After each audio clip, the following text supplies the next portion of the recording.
Hi viewers, hi listeners. Today I'm gonna do something special. I'm gonna review an old game, Far Cry 2, one of the all-time greats. And normally I play games, I stream games on this channel, but today I feel it's time to do an honest review about Far Cry 2. Far Cry 2 came to the market in October 2008, and I played it on one of my first builds I had built at the time. No, it was my first build actually, and I really enjoyed it. It was a great game for the time. I remember it played in Africa. That was the scene of the game during Civil War, where various factions were fighting with each other, and it offered some great landscapes, forests, deserts, kind of wastelands. Um, the story is built around the warlord with the name Jackal, and he's hiding you and providing you with some much needed life guidance when it comes to how rotten and how filthy this earth is. And it's a weapons dealer, and you're chasing him, and in the end, yeah, spoiler, you have to kill him as well. I really remember the variety of guns that you had, all the assault rifles and the sniper rifles, and even the silent things like the crossbow that you also have in Far Cry 5, for instance. Also, the fact that weapons could jam and overheat if they get muddy and old, and that in the heat of the battle, sometimes your weapon could explode or jam, and that could cost you your life if you didn't pull your sidearm as quick as you could. So that added a new element to the game. Also, the guns had many upgrades available when you progressed through the game and your reputation increased. There were many upgrades, stability upgrades, reliability upgrades. Sometimes you could add silencers to your weapons, which helped increasing the stealthy level when it comes to enemy positions. Also, I used the flamethrower quite often to set the whole neighborhood on fire, and that way either kill enemies or drive them out, and then I could easily pick them off from a distance. So it added a great variety of ways how to deal with enemies. And the artificial intelligence for the time was sufficient.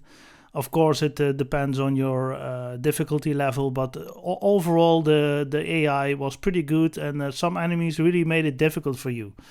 So it was also a great story, many great missions. Some of them were a little bit repetitive, but there was also a great story behind it, and the characters in the game, like all kind of assassins and guns for hire kind of people, with the British accent or the Australian accent.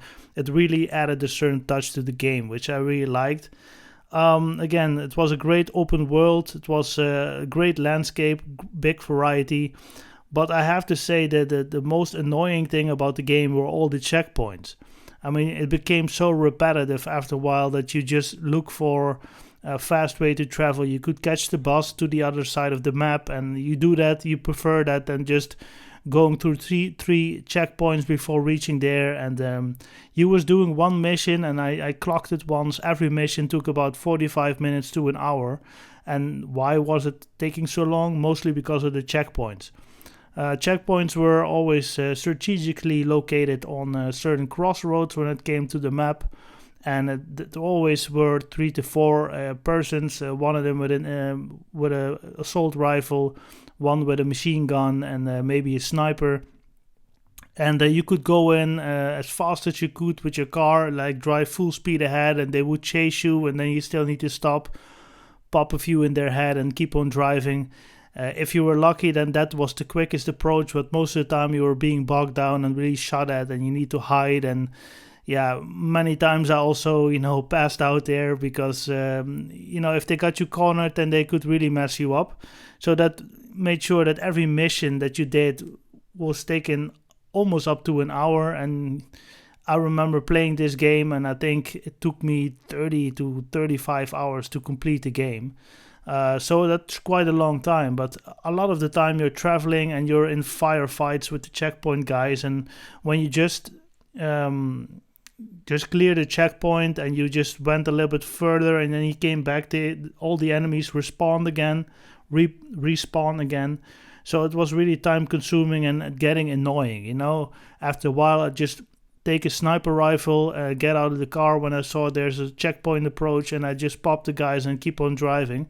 But then still, it took me like 10 minutes to go there, because even between checkpoints there were guys coming at you in cars, and it was getting annoying after a while. The repetitive aspect of the game was annoying in the long run. But when I think about the time, 2008, I mean, it was a great game. It was just a great game. It was such an upgrade from Far Cry 1, or just the Far Cry, which was launched in 2004, if I remember correctly. And the 4 years in between really made a big difference. I mean, the first version was great. I saw my brother play it a lot. But 4 years later, Far Cry 2 came to the market, and I really think Ubisoft did a great job. Again, some things are a little bit repetitive, but the landscape and the AI and all the weapons available to you and the missions and the stories and the characters, all in all, made it a very new and very good game that I always played it for about 1.5 hours to 2 hours in one piece, and then I was about done. But sometimes I even stretched it up to 3 hours, because it was just that enjoyable to play. And when you really like first-person shooters and heavy firefights from different sides and needed to hide and throw grenades and try different weapons and different approaches, then for the time 2008, this was a great game, and I really look back on this game with a lot of fun times. You know, back then I was a young kid, and I had many times after school I spent many hours playing video games, and after 9 in the evening, I try to complete some homework and then hope for the best next day. And the next day I did it again. So a game like this, maybe 2-3 weeks, I'm done with it. And many hours were consumed playing this game. I think I completed this game 3 times or 4 times almost. So spent a lot of time playing Far Cry 2, and this is really like from the early to late 2000s. This is one of the best games I played. Hope you like these reviews, guys, because I'm gonna make a lot more and tell you my story about these games and what I think of them.